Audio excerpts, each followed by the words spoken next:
Hello viewers, welcome to Shanu किटन CSC classes.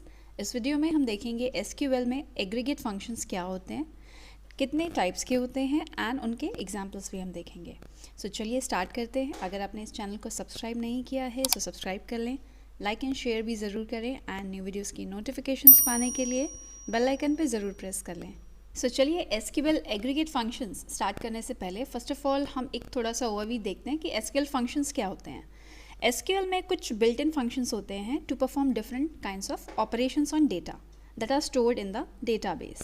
So SQL provides many built-in functions, okay, to perform operations on data. ये functions हम किस लिए use करते हैं? They are useful while performing mathematical calculations, like अगर आपको कुछ values का sum निकालना है, average निकालना है, और you want to find some maximum value, minimum value.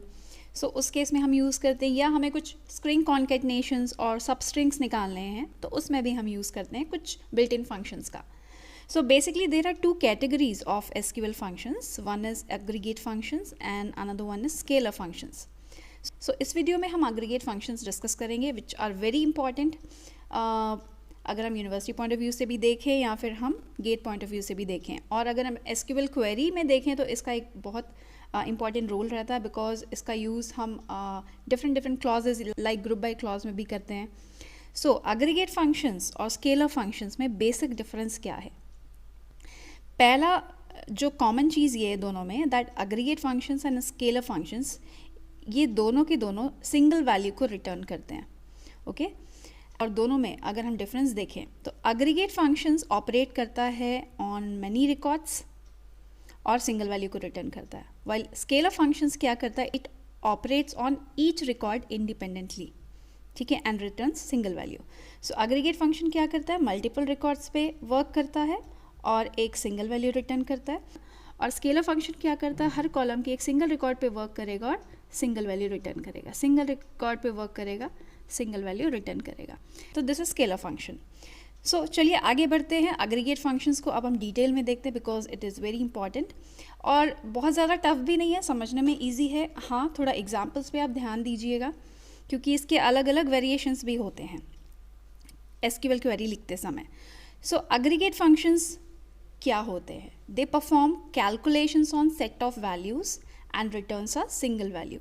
सो जैसा कि मैंने अभी बताया कि ये मल्टीपल सेट ऑफ वैल्यूज़ पे वर्क करते हैं, लाइक अगर आपको एवरेज सैलरी निकालनी एम्प्लॉयज़ की, ठीक है, तो अगर हमारे पास सैलरी है सबकी लाइक 100, 200, 300, सो आपको सबकी क्या करनी है, एवरेज सैलरी निकालनी है, तो आप क्या करेंगे, सबको सम करके उनका टोटल काउंट से डिवाइड कर देंगे। सो इसी तरीके से मल्टीपल जो सेट ऑफ वैल्यूज़ होती हैं उस पर हम एग्रीगेट फंक्शंस को अप्लाई कर सकते हैं। तो जो कॉमनली यूज्ड एग्रीगेट फंक्शंस हैं, these are count, sum, average, max and min, okay. So aggregate functions का यूज़ हम जनरली ग्रुप बाय क्लॉज के साथ करते हैं, अलग से भी कर सकते हैं और ग्रुप बाय क्लॉज में भी इसका यूज़ होता है विद सेलेक्ट स्टेटमेंट, ठीक है। समटाइम्स क्या होता है, हमें इनका ग्रुपिंग करना होता है। सपोज़ ऐसे एम्प्लॉयज़ जो कि इंडिया में रहते हैं, उनकी सैलरी का सम निकालिए, तो वो ये ग्रुप बना देगा, इन दोनों का ग्रुप बनाएगा और इसका सम निकालेगा। और ऐसे एम्प्लॉयज़ जो सपोज़ अब्रॉड में रहते हैं, सपोज़ ऐसे 2 एम्प्लॉयज़ हैं, तो उनका एक ग्रुप बना देगा और उनका ये सम निकालेगा। सो हम ग्रुप बाय क्लॉज के साथ भी एग्रीगेट फंक्शंस का यूज़ करते हैं to group multiple rows together as input to form a single value output. So this is what aggregate functions. And one more important point कि एग्रीगेट फंक्शंस नल वैल्यूज़ को ignore करता है, okay, it ignores null values except जो count star होता है, ठीक है। Count star अभी हम देखेंगे नेक्स्ट स्लाइड में, तब आपको ये क्लियर हो जाएगा। सो जनरली सारे एग्रीगेट फंक्शंस इग्नोर करते हैं नल वैल्यूज़ को, वो नल वैल्यूज़ को काउंट नहीं करते हैं, बट सिर्फ काउंट स्टार है, इसे हम छोड़ दें अगर। सो काउंट फंक्शन से स्टार्ट करते हैं। What does the count function do? It returns number of rows that matches the specified criteria, okay. So ये टोटल काउंट निकालता है, कितने नंबर ऑफ रिकॉर्ड्स हैं या कितने नंबर ऑफ वैल्यूज़ हैं किसी भी कॉलम में। सो दोनों पर्पज़ के लिए हम यूज़ कर सकते हैं। So this is its syntax. Aggregate functions को हम सेलेक्ट स्टेटमेंट के साथ में लिख सकते हैं, काउंट एंड कॉलम नेम, आप किस कॉलम का काउंट निकालना चाह रहे हैं। अगर आपको सारे रिकॉर्ड्स का काउंट चाहिए तो आप सिंपली स्टार लिख सकते हैं, और अगर आपको स्पेसिफिक कॉलम का काउंट चाहिए है, उसमें कितनी वैल्यूज़ है, तो you have to specify the column names. So ये इंपॉर्टेंट है, आप for all records star use करते हैं and for specific column column name use करते हैं। From table name and where condition, तो आप वेयर ऑप्शनल है, आप यूज़ कर भी सकते हैं, यूज़ नहीं भी कर सकते, but this is the basic syntax select statement के साथ जब हम एग्रीगेट फंक्शन को यूज़ करते हैं। फॉर एग्जाम्पल, ये एक स्टूडेंट टेबल है जिसमें आईडी, नेम एंड उनके मार्क्स गिवन है। हम इसी एग्जाम्पल को सारे एग्रीगेट फंक्शंस में लेंगे। इसमें हम ये भी देख रहे हैं कि एक नल वैल्यू भी है, मीन्स जो स्टूडेंट आईडी 6 है उसका आईडी गिवन है, नेम गिवन है, बट मार्क्स अवेलेबल नहीं है।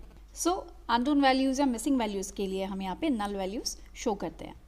ये एग्जाम्पल में हम इसलिए ले रहे हैं बिकॉज कई बार ऐसे टेबल्स आपको मिलेंगे जिसमें आपको नल वैल्यूज़ मिलेंगे और उसे आपको निकालना पड़ेगा, तो इसके साथ समझना हमारे लिए ज़्यादा बेटर होगा।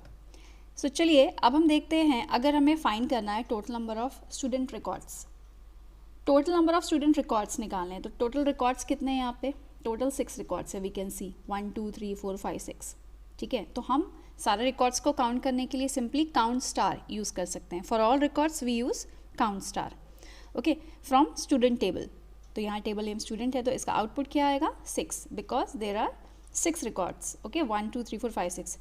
नाउ यू कैन सी कि इसने नल वैल्यू को इग्नोर कर दिया, ठीक है, बिकॉज ये नल वैल्यू एक रिकॉर्ड के अंदर कहीं स्टोर है, तो उसे वो इग्नोर कर देगा, बिकॉज ये रिकॉर्ड तो एग्जिस्ट कर रहा है ना, रिकॉर्ड एग्जिस्ट कर रहा है और उसमें एक आध वैल्यू अगर नल है तो that doesn't matter. That's why we have mention in previous slide that count star ignores the null value, okay. But अब अगर हम काउंट करते हैं सिर्फ मार्क्स कॉलम को, उस केस में क्या होगा, उस केस में ये नल वैल्यू को इग्नोर कर देगा। क्लियर। सेकेंड, जैसे कि क्वेरी है find the count of entered marks, अगर हमें ये जो एंटर्ड मार्क्स दिए हैं इसका हमें काउंट निकालना है, तो हम क्या लिखेंगे, काउंट मार्क्स, कॉलम नेम लिखेंगे, तो count and column name is marks from student table. So output क्या आएगा, इस केस में हमारा आउटपुट आएगा 5। हाउ, बिकॉज इसने नल वैल्यू को इग्नोर कर दिया, इसे ये काउंट नहीं करेगा, तो 1 2 3 4 5, so the count of student marks is 5। अब इसमें एक और ऑप्शन आता है कि count distinct number of entered marks, ठीक है। डिस्टिंक्ट एंटर्ड मार्क्स मीन्स आपको यूनिक मार्क्स को काउंट करना है। So next query like find the count of distinct entered marks, उस केस में हम क्या करेंगे, जो वैल्यू डुप्लीकेट वैल्यूज़ है ये उसकी बजाय ये सिंगल वैल्यू को कंसीडर करता है। लाइक यहाँ पे 70 ट्वाइस आ रहा है, एक बार यहाँ आ रहा है, एक बार यहाँ आ रहा है, तो डिस्टिंक्ट मीन्स डिस्टिंक्ट रिकॉर्ड्स का काउंट निकालना है, तो इस केस में आउटपुट क्या आएगा 4, ठीक है। काउंट के बाद हमें ब्रैकेट्स के अंदर डिस्टिंक्ट मार्क्स निकालने हैं, तो मार्क्स को पहले ये डिस्टिंक्ट निकालेगा। डिस्टिंक्ट मार्क्स कौन कौन से हैं, 90 40 70 एंड 60। 70 दो बार रिपीट नहीं होगा, एक ही बार काउंट करेंगे, तो इसे हम कंसीडर नहीं करेंगे। तो अब टोटल कितने हो गए 4। So the count distinct marks क्या रिटर्न होगा 4, ओके। कॉलम नेम में आप देखेंगे एसक्यूएल में, तो आप जो यहाँ लिखते हैं वही एज अ कॉलम नेम इसका शो होता है। आप चाहें तो इसे रीनेम भी कर सकते हैं, ठीक है। रीनेम करने के लिए हम एज कीवर्ड का यूज़ करते हैं, नेक्स्ट अभी एग्जाम्पल देख लेंगे। So I think it is clear to all that count में दो तरह के क्वेरीज आ सकते हैं। अगर आपको total number of records count करने हैं स्टूडेंट्स के, तो हम काउंट स्टार यूज़ करते हैं, और अगर स्पेसिफिक कॉलम में वैल्यूज़ का काउंट निकालता है तो आप उस कॉलम नेम को यूज़ कर सकते हैं, okay. So count star null value को इग्नोर नहीं करता है एंड रिमेनिंग कॉलम वाइज ये इग्नोर करता है। सो नेक्स्ट आते हैं हम, next is sum function. Sum function returns the total sum of selected numeric column. So sum numeric columns पे ही वर्क करता है ये। सो इसका सिंटेक्स क्या है, सेलेक्ट के साथ हम यूज़ करते हैं सम एग्रीगेट फंक्शन एंड उसमें इनपुट देते हैं column name from table name and where condition. So जो भी वैल्यूज़ होंगी उन सब का ये सम रिटर्न करता है। एग्जाम्पल देखते हैं, find the sum of student marks. अगर हमें स्टूडेंट मार्क्स का सम निकालना है तो the query will be select sum marks from student table. Output क्या आएगा, सबका सम हम निकालें, नल को ये इग्नोर कर देगा बिकॉज उसका कोई मीनिंग नहीं है, एंड सबको सम करके द आंसर विल बी 330। अगर हम सेम चीज़ में डिस्टिंक्ट का यूज़ करें कि find the distinct sum of student marks. ठीक है, डिस्टिंक्ट आ गया मीन्स जो यूनिक वैल्यूज़ को ही ये लेगा, जो ट्वाइस आ रहे हैं लाइक 70 या 2 बार आ रहा है उसकी बजाय ये सिर्फ एक ही बार उसे लेगा। तो अब इस केस में क्या होगा, इन चारों का ये सिर्फ सम निकालेगा। ठीक है, so select sum distinct marks from student table, ये क्या करेगा, इन चारों को लेगा एंड आउटपुट क्या आएगा 260, सिर्फ इन चारों का सम 260, और सबका सम अगर निकालना है तो सिंपली आप सम मार्क्स लिख दीजिए। तो डिस्टिंक्ट कीवर्ड जहाँ भी लगता है, ये मैंने ऑलरेडी प्रीवियस वीडियो में बताया भी है कि सेलेक्ट के साथ जब डिस्टिंक्ट यूज़ होता है तो वो डिस्टिंक्ट वैल्यूज़ को लेता है, यूनिक वैल्यूज़ को लेता है। ओके, डुप्लीकेट वैल्यूज़ को एक ही बार लेगा।